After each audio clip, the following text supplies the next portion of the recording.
दोस्तों इस समय डिफेंस सेक्टर को लेकर बहुत ज्यादा बातचीत हो रही है क्योंकि डिफेंस सेक्टर जो था वो अपने प्रीवियस हाई को तोड़ चुका है, बीट कर चुका है। जो हमारा डिफेंस सेक्टर का जो इंडेक्स है निफ्टी डिफेंस टीआरआई, उसका जो पहले का जो हाई था वो था 8,302 पॉइंट्स और अब जो ये इंडेक्स है हमारा 8,309 पॉइंट्स पे 16 मई को पहुंच चुका है। तो भाई जो पहले वाला हाई था उसको क्रॉस कर चुका है। इसका मतलब ये है कि अब जितने भी डिफेंस सेक्टर के स्टॉक्स थे, म्यूचुअल फंड्स थे या ईटीएफ्स थे, वो पॉजिटिव आ चुके हैं और अच्छे खासे पॉजिटिव आ चुके हैं। अब एक चीज आप समझने की कोशिश कीजिएगा, आप ये समझिए कि पिछले ना अभी 8 मई को यही इंडेक्स करीबन करीबन 6,800 पॉइंट्स पे था 8 मई को, और 16 मई को ये 6,800 पॉइंट से बढ़कर सीधा 8300 पॉइंट्स पे पहुंच गया। इतनी ज्यादा इसके अंदर एकदम से बढ़त आई है। ऐसा क्या हुआ है, इसके पीछे क्या कारण है, थोड़ा सा आप लोगों को आइडिया है, मैं इसके ऊपर ही बात करूंगा। लेकिन एक चीज को ध्यान रखिएगा भाई, ऐसा भी हो सकता है कि जितनी तेजी से बढ़ा है उतनी तेजी से गिर भी जाए। ठीक है, तो इस चीज का आप हमेशा ध्यान रखिएगा क्योंकि डिफेंस सेक्टर के स्टॉक्स में म्यूचुअल फंड्स ने और इंडेक्स ने अपना जलवा पिछले 6 महीने पहले दिखाया था कि वो कितनी तेजी से गिर भी सकते हैं। ये आपने सबने देखा था, मुझे बताने की दोबारा जरूरत नहीं है, याद दिलाने की दोबारा जरूरत नहीं है। आज इसके ऊपर बात करने वाले हैं दोस्तों। साथ में जितने भी डिफेंस सेक्टर के हमारे स्टॉक्स हैं, मेन स्टॉक्स हैं, उसका रिव्यू मैं अपने नए चैनल पे कर रहा हूं। मेरे नए चैनल का नाम है इन्वेस्टमेंट विद तरुण, जिसके अंदर जितने भी स्टॉक्स हैं उनको मैं कवर करूंगा, आईपीओ को कवर करूंगा, और जो हमारे इक्विटी सेक्टर है मैं उसको उस चैनल के अंदर कवर करने वाला हूं। और इस चैनल के अंदर म्यूचुअल फंड्स और हमारे ईटीएफ्स जो नॉर्मल जो हमारे कंटेंट चल रहा है उसको मैं कवर करने वाला हूं। तो मेरा डिस्क्रिप्शन में लिंक दिया हुआ है, सबसे ऊपर लिंक है उसका, उसको भैया सबसे पहले सब्सक्राइब कीजिएगा। ठीक है, दूसरी बात, वहां पर जाकर जितने भी डिफेंस सेक्टर के आप रिव्यूज हैं स्टॉक्स के वो आप देख पाएंगे। उसके अंदर मैंने एक वीडियो लाइव कर दी है और एक के बाद एक मैं वीडियो उसके अंदर लेके आ रहा हूं, तो प्लीज उसको सब्सक्राइब कर लीजिएगा। और इस चैनल को अभी तक सब्सक्राइब नहीं करा है तो भैया इसको भी सब्सक्राइब कर लीजिएगा। अब शुरू करते हैं। सबसे पहले आपको कंप्यूटर स्क्रीन पे लेके चलता हूं, थोड़ा सा कुछ चीजें दिखाता हूं, डेटा दिखाता हूं, उसके बाद में अपना विश्लेषण जो है कंटिन्यू है।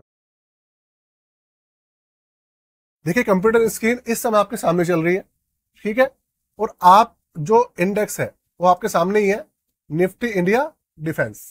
ठीक है भाई, अगर आप इसका प्रीवियस हाई देखोगे वो था आपका जुलाई 11 2024 को, कितना था 8302 पॉइंट्स। अब देखिए हाई कितना है, मई 16 को 8309 पॉइंट्स हाई जो था उसको बीट कर चुका है। ऑल टाइम हाई पे हमारा डिफेंस सेक्टर का जो इंडेक्स है पहुंच चुका है। अब आप एक बात समझिए, जितने भी हमारी कंपनीज है, जितनी भी कंपनीज है वो भैया अब प्रॉफिट में आ चुकी है।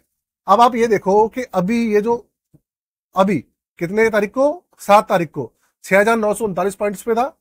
ठीक है, उसके बाद देखिए कितनी स्पीड से बढ़ा है ये, 12 तारीख के बाद सीधा कितना हो गया, 8300 पहुंच गया। तो भाई जिसके अंदर सैटरडे संडे भी आया है, ऐसा नहीं है कि सैटरडे संडे नहीं था, छुट्टी भी आई है, बुद्ध पूर्णिमा भी आई है और भी छुट्टी आई है, लेकिन 3-4 दिन के अंदर ही ये 1,500-2 हजार पॉइंट्स बढ़ गया। अब एक चीज का आप देखिए हमेशा ध्यान रखिएगा कि जो चीज जितनी स्पीड से बढ़ती है ना उतनी स्पीड से वो गिरती भी है। इसके बढ़ने का सबसे बड़ा जो रीजन है वो क्या है वो मैं आपको बताता हूं। आप पहले डेट देखिए जिस डेट में बढ़ा है। देखिए ये आपके सामने 8 तारीख को 6,889 था, उसके बाद 8 मई के बाद से लगातार एकदम से बढ़ता चला गया। अब आप समझिएगा पूरा का पूरा कि ये बड़ा क्यों है। मैं अपनी जो स्क्रीन रिकॉर्डिंग है उसको बंद कर रहा हूं, उसके बाद आपको सारी की सारी चीजें समझा रहा हूं। उससे पहले मैं आपको बता देता हूं, इस इंडेक्स के अंदर टोटल 18 कंपनीज है और इन 18 कंपनीज में से कम 8 से लेकर 10 स्टॉक जो है इसके अंदर जो क्वालिटी स्टॉक्स हैं उनका रिव्यू मैं आपके लिए अपने दूसरे चैनल पे लेके आऊंगा जिसका नाम है इन्वेस्टमेंट विद तरुण। उसके ऊपर जाकर आप देख लीजिएगा, जरूर देख लीजिएगा, क्योंकि वो स्टॉक्स में भैया बहुत काम के हैं।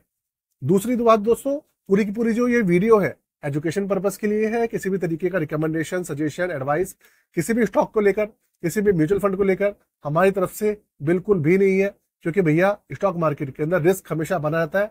जितनी स्पीड से बढ़ता है उससे ज्यादा स्पीड से गिरता भी है। ठीक है, अब आगे बढ़ते हैं। तो स्क्रीन रिकॉर्डिंग में कर रहा हूं ऑफ और उसके बाद आपको समझाता हूं कि आगे कहानी क्या है।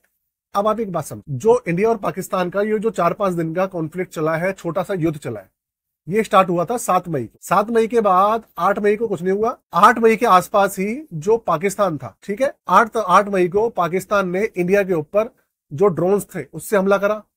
8 तारीख, 9 मई, 10 मई और 11 मई, ये 3-4 दिन जो है कॉन्फ्लिक्ट पूरा चला है। मतलब 7 तारीख को हिंदुस्तान ने, इंडिया ने हमला करा, फिर 8 तारीख को करा उन्होंने, फिर 9 तारीख को चला, फिर 10 तारीख को चला। और 10 तारीख को भैया जो पाकिस्तान वाले थे वो हाथ पैर जोड़ने लग गए। उनका इतना नुकसान कर दिया हमारी आर्मी ने, हमारी एयरफोर्स ने, कि उनकी बैंड बजा दी।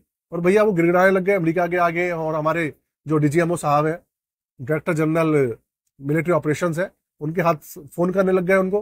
वो फोन पिक नहीं कर रहे थे, फिर उन्होंने फोन करा है, तब जाके थोड़ा सा सीज फायर हुआ है, वो भी टेम्परेली है इंडिया की तरफ। तो अब आप समझिए ये बढ़ क्यों रहे हैं। सबसे बड़ा जो कारण है ना इसका बढ़ने का, मार्केट तो इंक्रीज हो रही है, वो तो कारण है ही है, लेकिन आप समझिए मार्केट ने इंक्रीज करना अप्रैल में स्टार्ट कर दिया था। 9 अप्रैल से मार्केट बढ़ रही थी, लेकिन 9 अप्रैल से ये इतनी तेजी से नहीं बढ़ा था, हल्का हल्का करके बढ़ रहा था।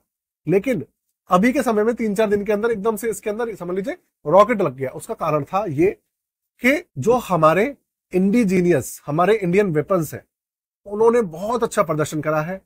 S-400 को वैसे सारे क्रेडिट दे रहे हैं, लेकिन S-400 को क्रेडिट दे रहे हैं, लेकिन अब लोगों को पता चल रहा है, बाहर की कंपनीज हो गई, बाहर के लोग हो गए, अमेरिका हो गया, यूरोप हो गया, चाइना हो गया, कोई भी हो गया, सबको पता चल रहा है कि भैया जो हमारे इंडिया के हथियार है वो कितने सोफिस्टिकेटेड है, कितने रिलायबल है और कितने अच्छे से वर्क करते हैं। खासकर हमारा आकाश डिफेंस सिस्टम, ठीक है। उसके अलावा हमारी जो ये ड्रोन इन्होंने भेजे थे, उसको 30 mm की हमारी गन थी, उसने बहुत अच्छा काम करा है। और हमारे जो शेल्स दागे गए थे वो उसने बहुत अच्छा काम करा। साथ में जो हमारा ब्रह्मोस है, उसने तो भैया इनकी रैली बना दी। तो ये 4-5 जो हमारे हथियार थे, उन्होंने बता दिया कि भाई इंडिया के अंदर भी दम है और इंडिया के हथियारों में भी दम है। ऐसा ही इंडिया चौथे नंबर का, नंबर 1 देश नहीं है, मतलब 4th नंबर का टॉप देश नहीं है मिलिट्री पावर के अंदर। तो इसकी वजह से इंडिया की जो डिफेंस इंडस्ट्री है भाई, उसको पर लग गए हैं। और एकदम से जितने भी स्टॉक्स हैं वो एकदम से भाग रहे हैं, क्योंकि नए नए ऑर्डर्स मिल रहे हैं, नए नए क्या हो रहे हैं उसके अंदर, बाहर से प्रमोशन हो रहा है, बहुत सारी चीजें हो रही है। बाहर की जो कंपनीज है दुनिया भर की, करीबन 16 देश तो ऐसे हैं जो कि ब्रह्मोस लेने के लिए लाइन में खड़े हैं। आकाश डिफेंस सिस्टम को लेने के लिए लाइन में लगे हुए हैं लोग इस समय, ये हाल है। तो भाई इसकी वजह से इंडिया की जो कंपनीज है, स्पेशली HAL, जो भेल है, कोचिंग शिपयार्ड, बहुत सारी कंपनीज ही बढ़ रही है भाई इस समय। तो मैं सिर्फ एक का नाम नहीं लूंगा, एक को क्रेडिट नहीं दूंगा, सारी कंपनीज अच्छा कर रही है अभी समझो, इसलिए स्टॉक्स बढ़ रहे हैं। अब अगर एक भी नेगेटिव खबर आ गई, ध्यान रखिएगा, एक भी नेगेटिव खबर आ गई तो ये जो स्टॉक्स है एकदम से 15-20% गिर भी सकते हैं। तो भाई इसलिए ये मत समझिएगा कि आप कभी ओवर वैल्यू ले लें या कुछ कर लें और फंस जाए उसके बाद।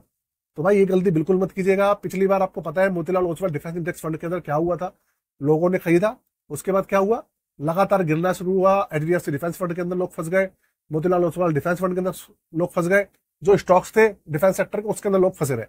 पिछले 1 साल से फंसे हुए हैं लोग, अब जाके वो निकले। तो जितने भी लोग हैं अब वो सोच रहे हैं कि भाई हम भी जल्दी जल्दी से एक्वायर कर लें, जल्दी जल्दी से पोर्टफोलियो में शामिल कर लें, और हम भी भैया जल्दी से अच्छा सा पैसा बना लेंगे।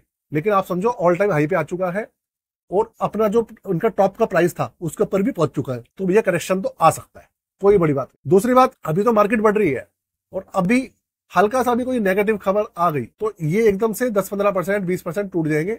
इसमें कोई भी बड़ी बात नहीं है, क्योंकि देखिए कोई भी चीज ऐसी होती है, कोई भी चीज एकदम से बढ़ती है ना, हमेशा ध्यान रखिएगा, अगर वो एकदम से बढ़ेगी तो एकदम से उसके गिरने के भी चांसेस बहुत ज्यादा होते हैं।